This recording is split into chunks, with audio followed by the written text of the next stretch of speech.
గౌరవనీయులైన తెలంగాణ శాసనసభ స్పీకర్ శ్రీ గడ్డం ప్రసాద్ కుమార్ గారికి, తెలంగాణ శాసన మండలి ఎమ్మెల్సీ భానుప్రసాద్ గారికి, ఈరోజు కోమటిరెడ్డి వెంకటరెడ్డి గారు minister for roads and buildings and cinematography వారు కూడా ఈ వేదిక పైన రావాల్సి ఉండింది.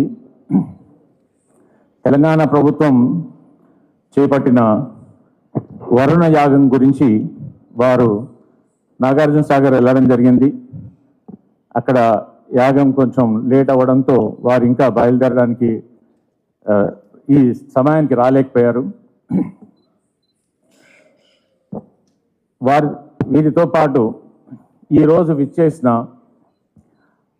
అందరూ మిత్రులు, కన్స్ట్రక్షన్ ఇండస్ట్రీతో పాటు కన్స్ట్రక్షన్ ఇండస్ట్రీ ఆర్కిటెక్ట్స్, కన్సల్టెంట్స్, ఆస్ట్రే, ఈస్ట్రే, వీరితో పాటు క్రెడై నేషనల్ ప్రెసిడెంట్ రామిరెడ్డి గారు, క్రెడై తెలంగాణ ప్రెసిడెంట్ గారు, తెలంగాణ మెంబర్స్, క్రెడై హైదరాబాద్ ప్రెసిడెంట్ గారు, వీరితో పాటు టీడీఎఫ్, టీడీఏ, వీరితో పాటు నారెట్కో తెలంగాణ అనుబంధ సంస్థలైన branches NAREDCO Kukatpally, NAREDCO west zone, NAREDCO Warangal, HRA, sub registers association, వీరందరికీ కూడా ఈ వేదిక మీద స్వాగతం పలుకుతున్నాను. సార్, నేను చాలా రాసుకొచ్చాను కానీ ఈ రాసుకొచ్చిన చదవాలనిపించట్లేదు.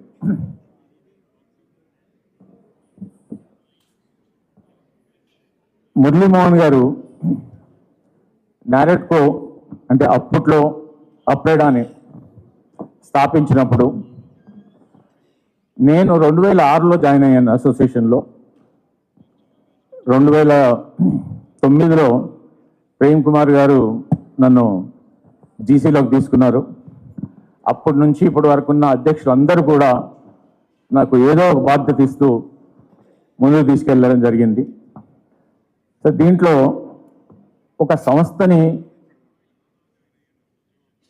స్థాపించడం గొప్పతనం కాదు, ఆ సంస్థకి దిశ నిర్దేశం చేయడం, ఒక సిస్టమ్ అంటూ ఫాలో అవ్వడం.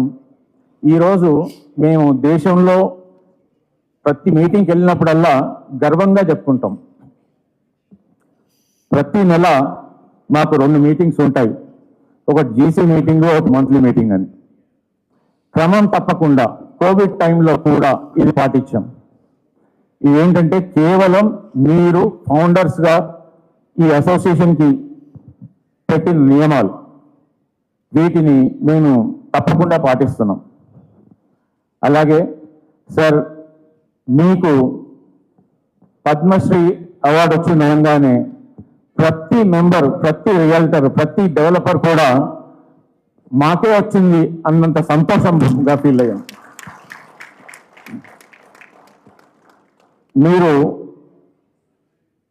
నేను అప్రైడాల్లో జాయిన్ కాకముందు అనుకునేవాళ్ళు వీళ్ళని ఎప్పుడన్నా కలుస్తానేమో జీవితంలో అని. కానీ నేను ఈ సంస్థలో జాయిన్ అయ్యాక ఇక్కడ ఉండే ప్రతి డెవలపర్ కూడా ఒక ఆదర్శవంతమైన డెవలపర్ కూడా. ప్రతి ఒక్కరి దగ్గర ఒకటి నేర్చుకోవడానికి ఉంది.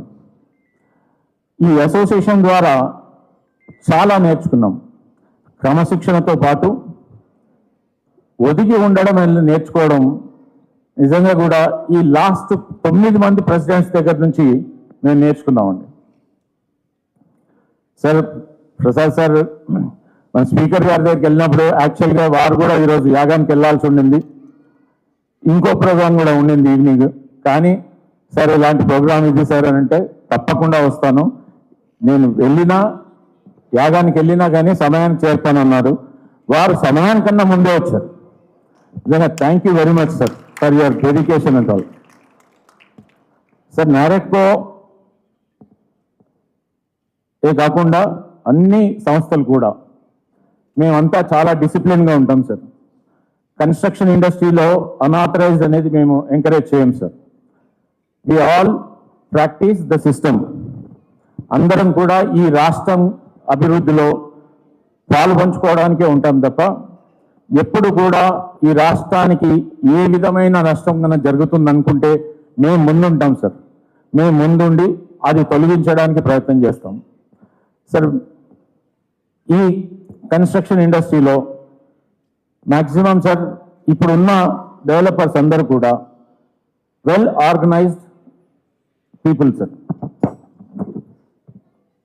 ఈ ప్లాట్ఫామ్ నుంచి నేను ఒకటి చెప్పాలనుకున్నాను సార్. చాలా విషయాల్లో మేము ప్రభుత్వానికి ప్రతిసారి ఏదో నివేదిక తీసుకెళ్తూ ఉంటాము, కానీ ఈరోజు నేను మిమ్మల్ని ఏమీ అడగాల్సుకోలేదు. ఎందుకంటే ఇది మనం అందరం కలిపి సెలబ్రేట్ చేసుకుందాం అనుకున్న రోజు. అలాగే ఈ అవకాశం ఇచ్చిన నారెట్కో మెంబర్స్ అందరికీ పేరు పేరున ధన్యవాదాలు. Thank you. నారెట్కో సభ్యులందరికీ పేరు పేరున నా నమస్కారాలు తెలియజేసుకుంటూ, ఈరోజు ఈ హాల్లో ఉన్నటువంటి ఈ నారెట్కో సభ్యులు బిల్డర్స్గా ఉండేటువంటి వారు కావచ్చు, రియల్ ఎస్టేట్ రంగంలో ఉన్నటువంటి మీరందరూ కూడా ఖచ్చితంగా తెలంగాణ రాష్ట్ర ఆర్థిక వ్యవస్థని మీ భుజాలపై మోస్తున్నటువంటి వాళ్ళు మీరు. మీ పాత్ర ఈ రాష్ట్ర ఆర్థిక వ్యవస్థలో మీ పాత్ర ఎంత ఉంది అనేటువంటిది అది ఖచ్చితంగా చెప్పుకోవాల్సినటువంటి సందర్భం. ఒకవైపు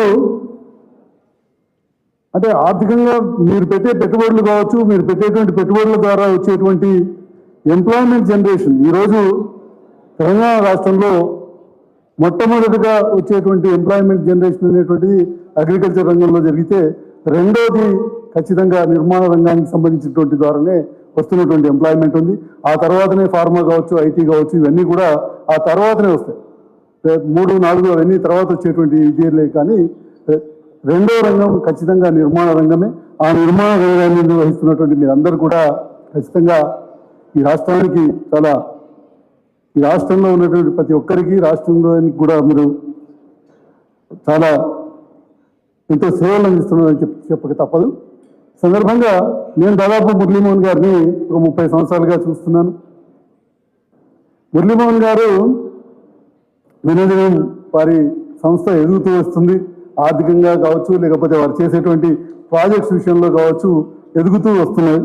దాంతోపాటు వారి వయసు కూడా పెరుగుతూ వస్తుంది. కానీ వారిని మనం చూసినప్పుడు మాత్రం వారి పర్సనాలిటీ కావచ్చు, లేకపోతే వారి యొక్క ఫిజికల్ ఫిట్నెస్ కావచ్చు, నేను 30 ఏళ్ళ కిందటనే ఆగిపోయిందేమో, అక్కడే ఆగిపోయినట్టుగా అనిపిస్తున్నది. దాని తర్వాత మరి అది వారి రహస్యం అనేటువంటిది అది ఏ విధంగా వారు మెయింటైన్ చేస్తున్నారో కానీ అది చాలా తప్పకుండా దాని నుంచి మనందరం కూడా నేర్చుకోవాల్సిన అవసరం. అదేవిధంగా మురళీమోహన్ గారి దగ్గర 2 విషయాలు మనం ఖచ్చితంగా నేర్చుకోవాల్సిన అవసరం. ముఖ్యంగా ఇక్కడ ఉన్నటువంటి యువక నాయకులు, నెక్స్ట్ జనరేషన్ బిల్డర్స్ ఎవరైతే ఉన్నారో వాళ్ళు ఖచ్చితంగా నేర్చుకోవాల్సిన అవసరం ఉంటుంది. ఒకటి టైం, డిసిప్లిన్. రెండవది కమిట్మెంట్, నిబద్ధత. ఈ 2 అంశాలు వారి విజయంలో అత్యంత ప్రాధాన్యమైనటువంటి పాత్రను పోషించేటువంటిది నేను దూరం నుంచి అబ్జర్వ్ చేస్తున్నటువంటి సందర్భంలో నాకు వారి నుంచి కనబడుతున్నటువంటి విషయం. అనేక మంది బిల్డర్లు కన్నటువంటి వాళ్ళు లక్షలాది స్క్వేర్ ఫీట్లు కట్టినటువంటి సందర్భాలు ఉన్నాయి. అయితే కొన్ని సందర్భాల్లో కొంతమంది నేను ఈ 30 ఏళ్ళ ప్రస్థానంలో నేను కూడా 1990లో నా మొట్టమొదటి కన్స్ట్రక్షన్ నేను చేసిన. మొట్టమొదటిసారి నా కన్స్ట్రక్షన్ కంపెనీ నేను స్టార్ట్ చేసింది 1990లో స్టార్ట్ చేసింది. 1990 నుంచి ఇప్పటి వరకు నేను చూస్తున్నటువంటి వాళ్ళలో ఎంతోమంది వచ్చిండ్రు, పోయినరు. కొన్ని వందల మంది ఈ రంగంలోకి రావటం, ఒక 5 ఏళ్ళు, 10 ఏళ్ళు, 2 ఏళ్ళు, 3 ఏళ్ళు, 4 ఏళ్ళు పనిచేసి ఇది మనతో కాదని వెళ్ళిపోయినటువంటి వాళ్ళని వందల మందిని చూసినటువంటి సందర్భం నాకు. కానీ ఎవరైతే ఈ ఆటుపోట్లను తట్టుకుని, దీంట్లో బయట నుంచి చూసినంత చాలా బయట చూసే వాళ్ళకి మాత్రం ఎంత ఇదిగా ఉంటుందంటే, మనం మంచి పెద్ద పెద్ద కార్లలో తిరుగుతుంటాం, పెద్ద పెద్ద ఇదిలో తిరుగుతుంటాం కాబట్టి చాలా వాళ్ళకి దీపం చుట్టూ పురులు తిన్నట్టే అట్రాక్ట్ అయ్యి చాలామంది వస్తుంటారు. కానీ దీంట్లో ఉన్న కష్టాలు నష్టాలు చూసిన తర్వాత ఒక 3-4 ఏళ్ళ తర్వాత ఇది మనతో కాదురా బాబు అని వదిలిపెట్టిపోతుంటారు. కానీ దశాబ్దాలుగా ఈ రంగాన్ని నిలబడి ఆటుపోట్లన్నింటినీ తట్టుకుని వాటన్నింటినీ కూడా ఎదుర్కొంటూ ముందుకు పోవడం అనేటువంటిది మామూలు విషయం కాదు. అట్లా తట్టుకునే వాళ్ళందరూ కూడా సక్సెస్. మళ్ళీ ఎవరైతే ఆ ఆటుపోట్లను తట్టుకుంటూ ఎవరి దగ్గరనైతే ఇన్వెస్ట్ చేస్తే మనం ఇన్వెస్ట్ చేసినటువంటి రూపాయికి వాల్యూ వస్తుందనే నమ్మకం ఆ ఇన్వెస్టర్లలో కల్పించినటువంటి ప్రతి ఒక్కరు కూడా సక్సెస్ అయ్యారు. అట్లా సక్సెస్ అయినటువంటి వాళ్ళు ఇక్కడ చాలా మంది ఉన్నారు. ఇక్కడ ఉన్నటువంటి చాలా మంది బిల్డర్స్ కేవలం మన రాష్ట్రానికే పరిమితం కాకుండా ఈరోజు ఇతర రాష్ట్రాల్లో కూడా పోయి నిర్మాణాలు పెద్ద ఎత్తున చేస్తున్నటువంటి సందర్భం ఉంది. అటువంటి సక్సెస్ అయినటువంటి అనేక సంస్థలు కూడా హైదరాబాద్ నుంచి ఉన్నాయి. కాబట్టి ఈరోజు మరొకసారి ఈ పద్మశ్రీ అవార్డు అనేటువంటిది ఇది యాక్చువల్గా మురళీమోహన్ గారికి పద్మశ్రీ కంటే పద్మభూషణే రావాల్సింది. వారి యొక్క కమిట్మెంట్, వారి యొక్క చేస్తున్నటువంటి కృషికి యాక్చువల్గా ఇంకా వారికి ఎప్పుడో ఈ గుర్తింపు రావాల్సిందని నేను భావిస్తున్నాను. అయినప్పటికీ కూడా ఈరోజు ప్రభుత్వం గుర్తించి వారిని ఈరోజు పద్మశ్రీకి సెలెక్ట్ చేసినందుకు చాలా ఈ తెలంగాణలో ఉన్నటువంటి ప్రజలందరి తరఫున కూడా, తెలంగాణ ప్రజానీకం తరఫున కూడా వారు తెలియని వాళ్ళు ఈ 2 రాష్ట్రాల్లో ఎవరు ఉండరు. వారి తెలుగు ప్రజలందరికీ కూడా సుపరిచితులు వారు. ఇంతకుముందే మనం ఒక వీడియో చూసాం, దాంట్లో వారు ఆజాత శత్రువుగా అని చెప్తున్నటువంటి మాట కూడా దాన్ని ఖండించే వాళ్ళు కానీ దాన్ని కాదనే వాళ్ళు కానీ ఎవరు ఉండరు తెలుగు రాష్ట్రాల్లో.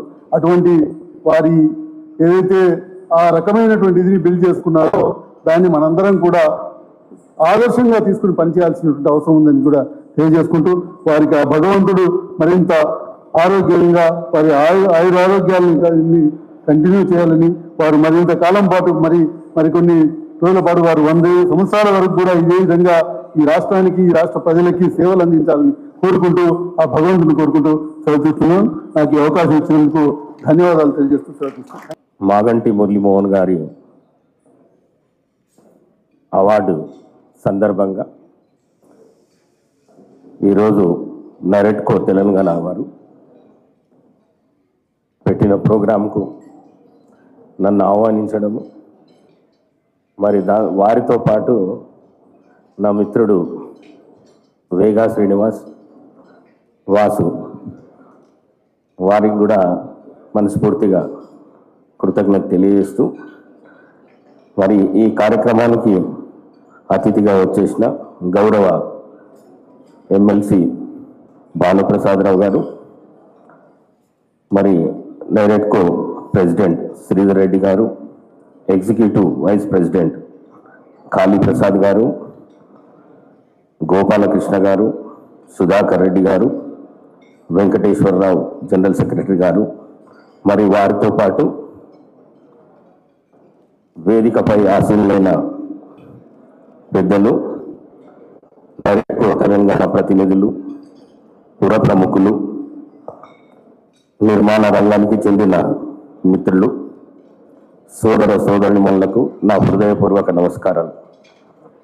ఈరోజు ఇంతమంది ప్రముఖుల మధ్య మాట్లాడే అవకాశం నాకు రావడము ఎంతో ఆనందంగా ఉంది. ఇంత మంచి కార్యక్రమాన్ని ఏర్పాటు చేసిన నైరెట్కోకి నా తరఫున ప్రత్యేక అభినందనలు.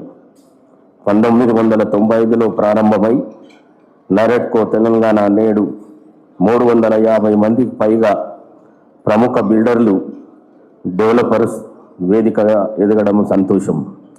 నిర్మాణ రంగం అభివృద్ధికి ప్రభుత్వంతో పాటు కలిసి పనిచేస్తూ మంచి విధి విధానాలు రూపకల్పన భాగస్వామిగా నిలుస్తుంది. 2010 నుంచి ప్రతి ఏడాది ప్రాపర్టీ షోలు నిర్వహిస్తూ బిల్డర్ల, కొనుగోలుదారులు, పెట్టుబడిదారులను ఒకే వేదికపైకి తీసుకొని వస్తుంది. అయితే నైరెట్కో కేవలం వ్యాపారానికి మాత్రమే పరిమితం కాలేదు. సమాజం బాగుంటేనే పరిశ్రమలు బాగుంటాయి, ప్రజలు సంతోషంగా ఉంటేనే అభివృద్ధికి అర్థం ఉంటుందనే ఆలోచనతో అనేక సామాజిక కార్యక్రమాలు చేపట్టింది. ఇక మురళీమోహన్ గారి విషయానికి వస్తే, ముఖ్యంగా ఈ కార్యక్రమం ఒక గొప్ప వ్యక్తిత్వాన్ని సంతరించుకొని వేదిక కావడము మరింత సంతోషంగా ఉంది.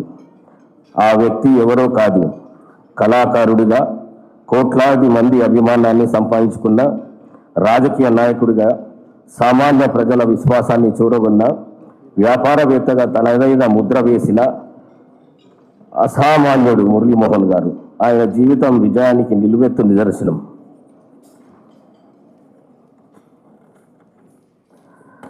మురళీమోహన్ గారి జీవితం ఒక రంగానికి పరిమితమై ప్రయాణం కాదు. సినిమా నుంచి రాజకీయాల వరకు, వ్యాపారం నుంచి ప్రజాసేవ వరకు ప్రతి అడుగులోనూ కష్టం, క్రమశిక్షణ, నిబద్ధత కనిపిస్తాయి. అందుకే ఆయన జీవితము ఒక వ్యక్తి విజయగాథ మాత్రమే కాదు, ఎదగాలనుకునే ప్రతి వ్యక్తికి ఒక పాఠం. ఆయన ఒక నటుడిగా, ఆయన ఒక నిర్మాతగా, ఆయన ఒక వ్యాపారవేత్తగా, ఆయన ఒక ప్రజాప్రతినిధి, అన్నిటికంటే ముఖ్యంగా ఆయన ఒక మంచి మనిషి. 1940 జూన్ 24వ తేదీన పశ్చిమ గోదావరి జిల్లాలో చాటపర్రు అనే చిన్న గ్రామంలో మురళీమోహన్ గారు జన్మించారు. ఆయన తండ్రి ఒక ఫ్రీడమ్ ఫైటర్.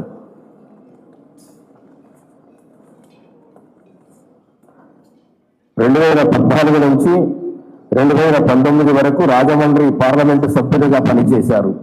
ప్రజాప్రతినిధిగా ప్రజా సమస్యలను పార్లమెంటులో ప్రస్తావిస్తూ అభివృద్ధి, సంక్షేమం కోసం ఆయన తన వంతు కృషి చేశారు. సినిమా ద్వారా వచ్చిన పేరు ఆయనకు ఒక అవకాశం ఇచ్చింది. కానీ ఆ పేరును ప్రజా జీవితంలో నిలబెట్టుకోవడం మాత్రం అంత సులభం కాదు. పేరు సంపాదించడం కష్టం, ఆ పేరును నిలబెట్టుకోవడం ఇంకా కష్టం. మురళీమోహన్ గారు విషయంలోనూ తనదైన ముద్ర వేశారు. మురళీమోహన్ గారి జీవిత ప్రయాణం మరో గొప్ప గుర్తింపు. పద్మశ్రీ పురస్కారం భారత ప్రభుత్వం ఆయన సినీ రంగానికి చేసిన సేవలను గుర్తించి పద్మశ్రీతో సత్కరించి, ఇది మురళీమోహన్ గారికి వ్యక్తిగత గౌరవం మాత్రమే కాదు, తెలుగు కళాకారుడిగా ప్రతిభకు దేశం ఇచ్చిన గొప్ప గౌరవం. మన నేల నుంచి ఎదిగిన ఒక వ్యక్తి దేశ అత్యున్నత స్థాయి గౌరవాల్లో ఒకటి అందుకోవడము ప్రతి తెలుగువాడు గర్వించవలసిన విషయం. ఆయన జీవితం గురించి ఒక్క మాటలో చెప్పాలంటే, పడితే లేవాలి, లేస్తే ముందుకు నడవాలి, ముందుకు నడిస్తే గమ్యాన్ని చేరాలి. మరి ఈ సందర్భంగా మురళీమోహన్ గారికి నా హృదయపూర్వక అభినందనలు, శుభాకాంక్షలు తెలియజేస్తున్నాను. అలాగే నిర్మాణ రంగ అభివృద్ధికి, సామాజిక సేవకులకు తన వంతు కృషి చేస్తున్న నరెట్కో తెలంగాణకు కూడా నా అభినందనలు. ఇలాంటి కార్యక్రమాలు మరెన్నో నిర్వహిస్తూ పరిశ్రమ అభివృద్ధితో పాటు సమాజ అభివృద్ధికి కూడా నరెట్కో తెలంగాణ మరింతగా కృషి చేయాలని కోరుకుంటున్నాను. మురళీమోహన్ గారికి మరింత ఆరోగ్యము, ఆనందము, ఆరోగ్యాలు కలగాలని కోరుకుంటూ, మరి ముఖ్యంగా సినిమా రంగంలో ఇద్దరు నాకంటే నటులంటే చాలా ఇష్టము. ఒకటి నటశేఖర కృష్ణ గారు, 2 మురళీమోహన్ గారు. కృష్ణ గారితో అయితే నేను కలవలేకపోయినా కానీ మురళీమోహన్ గారితో వేదిక పంచుకోవడం నా అదృష్టంగా భావిస్తూ, ఇచ్చిన మీ అందరికీ ప్రత్యేక ధన్యవాదాలు కోరుకుంటూ, జై హింద్, ధన్యవాదాలు తెలుపుకుంటూ సెలవు తీసుకుంటున్నాను. Thank you. ఈనాటి ఈ సభలో పాల్గొన్నటువంటి నా సోదర రియల్ ఎస్టేట్ డెవలపర్స్కి అందరికీ కూడా, ప్రతి సభ్యుడికి కూడా హృదయపూర్వకంగా పేరు పేరున నా కృతజ్ఞతలు తెలియజేస్తున్నాను. పద్మశ్రీ అవార్డు అనౌన్స్ అయిన తర్వాత చాలామంది ప్రేమగా ఫోన్ చేయటమే కాకుండా ఈ కార్యక్రమాన్ని ఈ రోజున ఇక్కడ ఏర్పాటు చేయటం చాలా ఆనందంగా ఉంది. చాలా సభల్లో పాల్గొనే అవకాశం వచ్చింది. చాలామంది ఇచ్చిన సత్కారాల్ని అందుకునే అవకాశం కూడా వచ్చింది. అవన్నీ ఒక ఎత్తు అయితే, ఇవాళ జరిగిన ఈ కార్యక్రమం నాకు బాగా ఇష్టమైన కార్యక్రమం. ఎందుకంటే ఏ వ్యక్తికైనా ఆ కుటుంబంలో ఉన్న సభ్యులందరూ కలిసి మరి తమ అభినందనలు, ఆశీస్సులు అందజేస్తూ చేసిన ఏర్పాటు చూస్తే మన ఇంటి పెద్దల్లాగా మీరు అందరూ కూడా చేసినందుకు పేరు పేరున అందరికీ నా హృదయపూర్వకంగా కృతజ్ఞతలు తెలియజేస్తున్నారు. మీకు అందరికి కూడా తెలుసు, ఒకప్పుడు ఇక్కడ రియల్ ఎస్టేట్ వ్యాపారం అంటే చాలా భయంకరంగా ఉండేది. ఏ విధమైన సిస్టమ్స్ లేకుండా ఎవరిష్టం వచ్చినట్టుగా వాళ్ళు చేయటం, ల్యాండ్ అమ్మిన ల్యాండ్ మరొకటి వచ్చి మళ్ళీ అమ్మటం, ఇట్లాంటివన్నీ కూడా జరుగుతూ ఉండేవి. అలాంటి సందర్భంలో నాకు మా సినిమా హీరో చోదర్ బాబు గారు ఒకరోజు సలహా ఇచ్చారు. మురళీమోహన్ గారు, మీరు సినిమాల్లో సంపాదిస్తున్న సంపాదనని ఎక్కడ ఇన్వెస్ట్ చేస్తున్నారు అని అడిగారు ఆయన.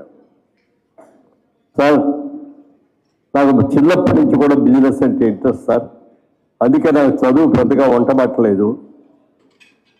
కానీ బిజినెస్ చేద్దామంటే డబ్బులు లేవు, ఉద్యోగం చేద్దామంటే డిగ్రీ లేదు సమయంలో గుత్తా మాణిక్యాలరావు గారని ఆయన నన్ను పిలిచి, మా కంపెనీ విజయవాడలో బ్రాంచ్ ఓపెన్ చేస్తున్నావు, దాన్ని నువ్వు అందులో జాయిన్ అవుతావా అని అడిగారు.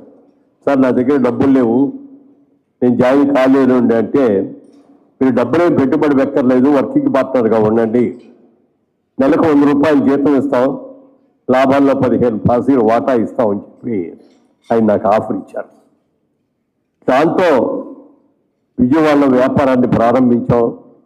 చిన్నగా ప్రారంభించిన వ్యాపారం అంచెలంచెలుగా పెరుగుతూ వచ్చి అదే కంపెనీలో 50% షేర్ హోల్డర్గా అయ్యే అవకాశం నాకు దక్కింది. నేను మొట్టమొదటి నుంచి కూడా ఒకటే అనుకున్నాను వ్యాపారం చేసేటప్పుడు,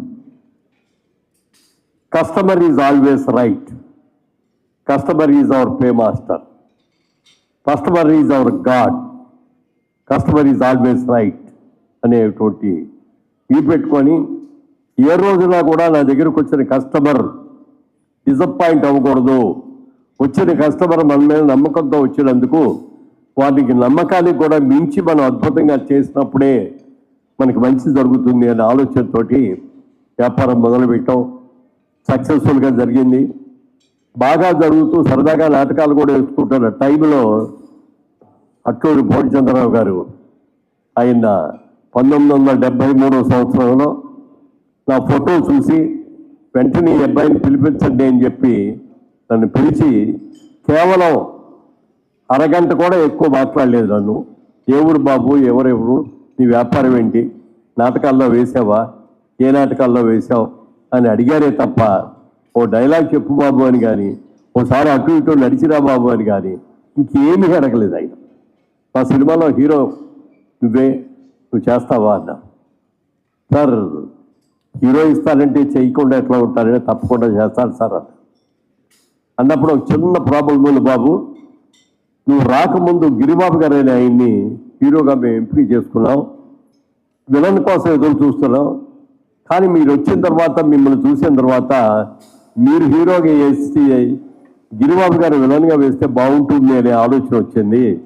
ఒక్కసారి ఆయన కూడా పిలిచి ఆయనకి చెప్పి ఆయన కనుక ఒప్పుకునేటట్లయితే మీరు హీరోగా ఎదురు కానీ ఆయన విలన్గా వేస్తారని పూర్ణచంద్ర గారు చెప్పారు. గిరిబాబు గారిని పిలిచి చెప్పగానే తప్పకుండానని నాకు హీరోయే వేయాలని లేదు, విలన్ కూడా వేస్తాను, రెండు కూడా ఈక్వల్ క్యారెక్టర్స్, ఒకటి ఎక్కువ కాదు ఒకటి తక్కువ కాదు. మరి ఆ క్యారెక్టర్ ఆయన వేయటం మూలంగా 1973లో ఒక సినిమా నటుడిగా అవటానికి మాగంటి రాజారామ్మోహన్ రావు అనే రాజారామ్మోహన్ రాయ్ అని మా పేరెంట్స్ పెట్టిన పేరుని షార్ట్ కట్ చేసి రాజ్బాబుగా పాపులర్ అవ్వటం, అలాంటి రాజ్బాబుని నన్ను మురళీమోహన్గా మార్చి అట్లూరి పూర్ణచంద్రరావు గారు. అప్పటికే ఒక రాజ్బాబు సినిమా ఇండస్ట్రీలో ఉండటం మూలంగా మేము నటించిన మొదటి చిత్రంలో ఆయన కూడా ఉండటం మూలంగా ఇద్దరు రాజ్బాబులు అంటే కన్ఫ్యూజన్ వస్తుందండి, అందుకని వేరే పేరు పెడదామని ఆయన చెప్పడం, దానికి అంగీకరించి ఆయన పెట్టిన పేరే మురళీమోహన్ అనే పేరుని వారే పెట్టారు. ఆ సినిమా మంచి పేరే వచ్చింది. తర్వాత కొన్ని సినిమాల్లో నటిస్తున్నప్పుడు దాసరి నారాయణరావు గారితో పరిచయం జరగడం, ఆయన నా ఇంట్రెస్ట్ని, నా సిన్సియారిటీని నన్ను గుర్తించి, మురళి మా సినిమాలన్నింటిలో నువ్వు హీరోగా ఉంటావు, నిన్ను పైకి తీసుకొచ్చే బాధ్యత నాది అని చెప్పి మాటిచ్చి ఆయన నన్ను పైకి తీసుకొచ్చాను. చాలా సినిమాల్లో ఆయన దాదాపుగా 40 సినిమాల్లో ఆయన డైరెక్షన్లో నేను నటించే అవకాశం నాకు కలిగింది. అలా ఉన్న టైంలోనే జైబేరి సంస్థ పెట్టి మేము సినిమాలు కూడా తీయటం మొదలు పెట్టాం. మొదటి సినిమా వారాల అబ్బాయి, అప్పటికది నాకు 100వ సినిమా మంచి హిట్ అయ్యింది. జైబేరి సంస్థ బాగా ఎస్టాబ్లిష్ అయ్యింది. తర్వాత శోభన్ బాబు గారిని హీరోగా పెట్టి నేను చంద్రమోహన్ గారు ముగ్గురు కలిసి 3 హీరోలుగా ముగ్గురు మిత్రులు అనే సినిమాలో నటించేటప్పుడు శోభన్ బాబు గారు అడిగారు, ఈ సంపాదన నేను ఎక్కడ ఇన్వెస్ట్ చేస్తున్నారని మురళీమోహన్ గారు అని అడిగారు ఆయన. సార్ నాకు బిజినెస్ అంటే ఇంట్రెస్ట్ అండి, అందుకని సినిమాలు తీసుకున్న కంపెనీ పెట్టుకొని నాకు నచ్చిన సినిమాలు ఉంటే రైట్స్ కొనుక్కుంటున్నానండి, ఇంకా ఏదైనా బిజినెస్ చేయాలి అనే ఆలోచనతో 2 డిస్ట్రిబ్యూటింగ్ కంపెనీల్లో షేర్ హోల్డర్ని అయ్యానండి. హైదరాబాద్లో ఒక డిస్ట్రిబ్యూటింగ్ కంపెనీ, విజయవాడలో ఒక డిస్ట్రిబ్యూటింగ్ కంపెనీలో జాయిన్ అయ్యారు అన్నారు. అప్పుడు ఆయన ఒకటే మాట అన్నారు, మీరు చెప్పిన మిగిలిన అన్నీ చాలా బాగున్నాయి కానీ ఆఖరిలో చెప్పిన 2 మాత్రం మీరు తప్పు చేస్తున్నారు అన్నారు. ఎందుకనండి అన్న, ఆ కంపెనీలో మీరు ఎప్పుడన్నా కూర్చొని వెళ్ళి చూస్తారా అన్నారు. అంత అవకాశం ఉండదు కదండి, సినిమాల్లో నేను బిజీగా ఉన్నాం కదా. ఎవరో కష్టపడి సంపాదించి నీకు ఇస్తారని నువ్వు అనుకుంటే నీ అంత తెలివి తక్కువ ఎవడో ఉండడం వల్ల మాట అన్నారు ఆయన. లేదండి వాళ్ళు చాలా మంచివాళ్ళు, అలాంటివి జరగదు సార్ అని చెప్పి అన్నాను. కానీ సంవత్సరం తిరగకుండానే 2 కంపెనీలు కూడా మూతపడిపోవడమే కాకుండా వాళ్ళు చేసిన అప్పులు కూడా తీర్చవలసిన బాధ్యత ఆ కంపెనీలో పార్ట్నర్ కావటం మూలంగా నా మీద పడి, సరే అప్పులన్నీ తీర్చేటప్పటికి అప్పుడు దాకా నేను సంపాదించిన డబ్బులన్నీ అయిపోయి మళ్ళీ ప్రొడక్షన్లోకి చేయటం. నాకు వెన్నుదన్నుగా నా తమ్ముడు దుగ్గిరాల కిషోర్ ఇక్కడే కూర్చున్నారు. ఆ చివర ఎప్పుడు రారు ఇట్లాంటి సభలకి, ఒకసారి లేచి నుంచుండి అందరూ ఒకసారి చూస్తారు.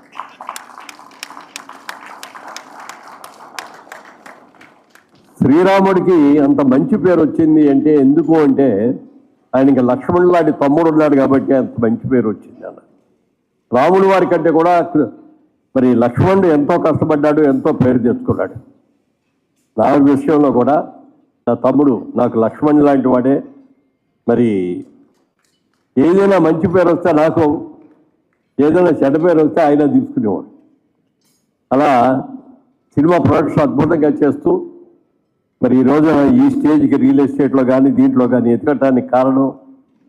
అలాగే మా అబ్బాయి అమెరికాలో MBA చేసుకొని వచ్చి, బాబు సినిమాల్లో ఆఫర్స్ వస్తున్నాయి మరి ఏం ట్యాక్ చేస్తావాలంటే, నాకు సినిమాలో ఇంట్రెస్ట్ లేదు, నేను వ్యాపారమే చేస్తాను అంటే, అప్పటికి రియల్ ఎస్టేట్ వ్యాపారం చేస్తున్నాం ఆల్రెడీ. దాంట్లోనే ఉండి నాడు రామ్మోహన్ మా అబ్బాయి. సరే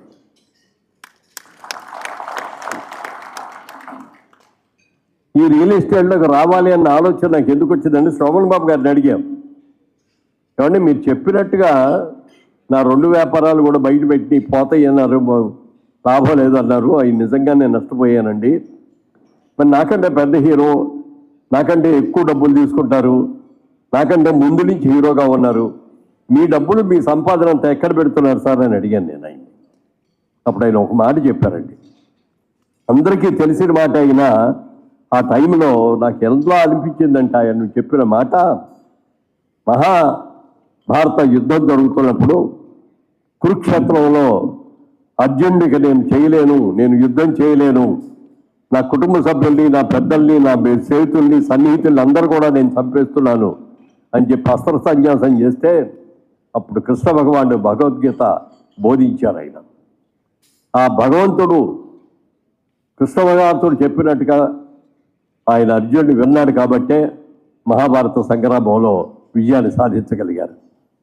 అలాగే నాకు కూడా సినిమా ఇండస్ట్రీలో నాకు మంచి మిత్రుడిగా ఉన్నటువంటి శోభన్ బాబు గారు ఇచ్చిన సలహా ఒకటి చెప్పారు ఆయన, ఈ ప్రపంచంలో 3 వంతులు సముద్రమే ఉంది, 1 వంతు మాత్రమే భూమి ఉంది.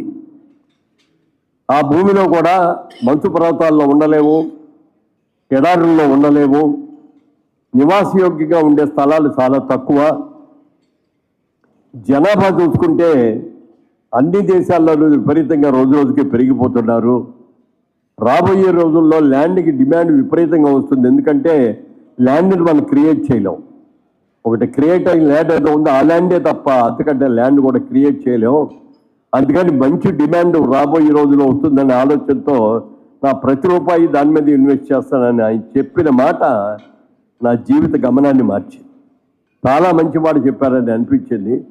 ఆ రోజున కృష్ణ భగవానుడు అర్జెంట్కి ఎలా చెప్పాడో నాకు శోభన్ బాబు గారు అలా చెప్పారని అనిపించి హైదరాబాద్ వచ్చిన తర్వాత రియల్ ఎస్టేట్ వ్యాపారం చేద్దామని అనుకున్నప్పుడు మిత్రులు చాలామంది రకరకాలుగా చెప్పారు.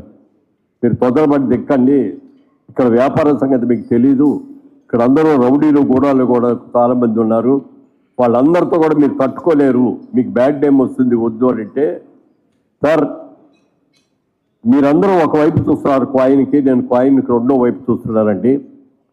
పెళ్ళి అయిన తర్వాత ప్రతి ఒక్కరు కూడా తనకంటూ ఒక మంచి ఇల్లు కట్టుకోవాలని అనుకుంటారు ప్రతి వాళ్ళు. అదొక కళ. ఆ కళని నిజం చేసే వ్యాపారం రియల్ ఎస్టేట్ వ్యాపారం అని నేను నమ్మాను. నీతిగా చేస్తాను, నిజాయితీగా చేస్తాను. నన్ను నమ్మి నా దగ్గరకు వచ్చిన ఏ కస్టమర్ను కూడా డిసప్పాయింట్ అవ్వకుండా చేయటం చేస్తాను అని చెప్పి ఆ రోజున మాట తీసుకోవటం, దాని ప్రకారంగా వ్యాపారం చేయటం జరిగింది. అయితే ఇక్కడున్న వ్యాపారంలో అందరూ కూడా రియల్ ఎస్టేట్ ఎవరికి వాళ్ళు ఎవరెక్కడ చేస్తున్నారో కూడా తెలియదు, ఎవరు ఏం చేస్తున్నారో కూడా. అలాంటి టైంలో ఒక ఆలోచన వచ్చింది, ఎందుకు మనందరం కలిసి రియల్ ఎస్టేట్ వాళ్ళందరూ కలిపి ఒక అసోసియేషన్ ఎందుకు పెట్టుకోకూడదు? మనందరం కూడా ఏదైనా వచ్చినా మనందరం సంప్రదించుకొని ఒకళ్ళొకరు సంప్రదించుకొని ఇందులో మన కష్ట సుఖాలు పంచుకోవడానికి బాగుంటుంది కదా అనే ఆలోచన వచ్చి, అప్పుడు నాన్న రంగారావు గారు సీనియర్, ఆయన రియల్ ఎస్టేట్లో ఉన్న ఆయన వచ్చి మీరు ప్రెసిడెంట్గా ఉండండి సార్ అని అడిగితే, మీరు సెక్రటరీగా ఉంటానంటే నేను ఉంటానని చెప్పడం, మా మిత్రులందరూ కూడా మీరిద్దరు కన్ఫర్మ్గా చేయండి సార్ అని చెప్పి వాళ్ళు చేసిన తర్వాత చాలా బాగా చేసాం. అప్పుడు మేమందరం కూడా బగిటే అనుకున్నాం, మనలో మనకి ఏ విధంగానూ పోటీ వద్దు, ఏ దేని విషయంలో కూడా పోటీ పడద్దు. పోటీ పడాలి. ఎందుకు పడాలంటే, ఎక్కడ పడాలంటే మనం కట్టే కన్స్ట్రక్షన్లో బెస్ట్ కన్స్ట్రక్షన్, నీకంటే నేను బాగా చేయాలి, నాకంటే ఇంకోటి బాగా చేయాలని పోటీ పడి మంచి వసతులతో బాగా చేయాలి అనే ఒక నిర్ణయాన్ని ఆ రోజు తీసుకోవటం. ఆ నిర్ణయం ప్రకారంగా అసోసియేషన్లో ప్రజలందరికీ కూడా కొన్ని రూల్స్ రెగ్యులేషన్స్ కూడా పెట్టడమే కాకుండా, అందరూ కూడా సమర్థలే. రియల్ ఎస్టేట్ వ్యాపారం చేస్తున్నారంటే ఇందులో ఒకటి ఎక్కువ కాదు, ఒకటి తక్కువ కాదు. అందుకని అప్పుడు ఒక రూల్ కూడా పెట్టుకున్నాం. అమెరికాలో ప్రెసిడెంట్ ఒకసారి 2 సార్లు కంటే ఎక్కువ ఉండడానికి వీల్లేదు. అందుకని రియల్ ఎస్టేట్లో కూడా ఎవరైనా సరే ప్రెసిడెంట్ అయితే 2 టర్మ్స్ మాత్రమే చేయాలి తప్ప అంతకంటే ఎక్కువ చేయకూడదు అని ఒక రూల్ పెట్టుకొని ఆ రూల్ ప్రకారం చేసుకుంటూ వచ్చాం. ఇందాక మరి పెద్దలు చెప్పినట్టుగా ఈ రోజు వరకు ఇది 35 సంవత్సరాలు అయింది ఈ రియల్ ఎస్టేట్. ఆ రోజులో అప్రడ్ అయినా ఇప్పుడు నారేట్కి అయినా ఇది ఇన్నేళ్లలో ఒక్కసారి కూడా ప్రతి 2 సంవత్సరాలకి ఒకసారి ఎలక్షన్ జరగాలి. కానీ వాళ్ళు ఎంత గర్వంగా ఉందంటే, ఈ నారేట్కో తెలంగాణలో ఇప్పటి వరకు ఒక్కసారి కూడా ఎలక్షన్ అనేది లేకుండా ఉన్న ఏకైక అసోసియేషన్ ఉందంటే ఇది మన నారేట్కో తెలంగాణ. ఇంత అద్భుతమైనటువంటి క్రమశిక్షణ తోటి ఆ రోజు నుంచి ఈ రోజు కూడా ఈ అసోసియేషన్ నడుపున పాస్ట్ ప్రెసిడెంట్స్ అందరూ కూడా వచ్చారు. దాదాపు 9 మంది అయినట్టున్నారు కదా ఇప్పటికీ. అందరూ కూడా బాగా చేయబట్టి, అందరూ కూడా సమానంగా ఉండబట్టి, ప్రతి కార్యక్రమానికి ప్రతిసారి కూడా సభ్యులందరూ కూడా రావటం, ఒకరికొకళ్ళు కష్ట సుఖాలు మాట్లాడుకోవటం, ఆ విధంగా చేసుకుంటూ వచ్చాం. వాళ్ళు మేమందరూ కూడా ఒక చుట్టాల్లాగా, ఒక ఫ్రెండ్స్ లాగా, ఒక ఆత్మీయుల్లాగా, ఒక బంధువుల్లాగా కలిసిమెలిసి ఉన్నామే తప్ప ఎప్పుడు మాలో ఏ విధమైనటువంటి పొరపత్యాలు లేకుండా ఉండగలిగాం. అలాంటి సోదరులందరూ కలిసి వాళ్ళ ఇక్కడ సత్కారం చేస్తున్నారు. ఇప్పుడు ఇంట్లో నా తల్లిదండ్రులు నాకు ఇంటికి పిలిచి, ఒరే అబ్బాయి నువ్వు బాగా పైకి వచ్చావని చెప్పి పెద్దలు సత్కారం చేస్తే ఎలా ఉంటుందో వాళ్ళు నాకు అలాగే ఫీల్ అవుతున్నారు. ఇంత మంచి సత్కారానికి మరి మహనీయులు గడ్డం ప్రసాద్ కుమార్ గారు చాలా మంచి వ్యక్తి అండి. ఎంత మంచి వ్యక్తితో చెప్పడానికి వెళ్ళింది. నాకున్న ఇప్పుడున్న ఈ మధ్యకాలంలో నాకు మిత్రులైన గొప్ప మిత్రులు ఆయన. అలాంటి వ్యక్తిని అడగగానే ఆయనకి వాళ్ళు వేరే కార్యక్రమాలు ఉంటే కూడా లేదు మీ కార్యక్రమానికి వస్తాను డెఫినెట్గా అని చెప్పి వాటిని పోస్ట్ పోన్ చేసుకొని కూడా వచ్చినందుకు వారికి కూడా హృదయపూర్వకంగా నా కృతజ్ఞతలు తెలియజేస్తున్నాను. రాబోయే రోజుల్లో కూడా, ఎందుకంటే ఔటర్ రింగ్ రోడ్స్ వచ్చిన తర్వాత సిటీ బాగా స్ప్రెడ్ అయిపోయింది. అన్ని పక్కల కూడా డెవలప్మెంట్ జరుగుతోంది.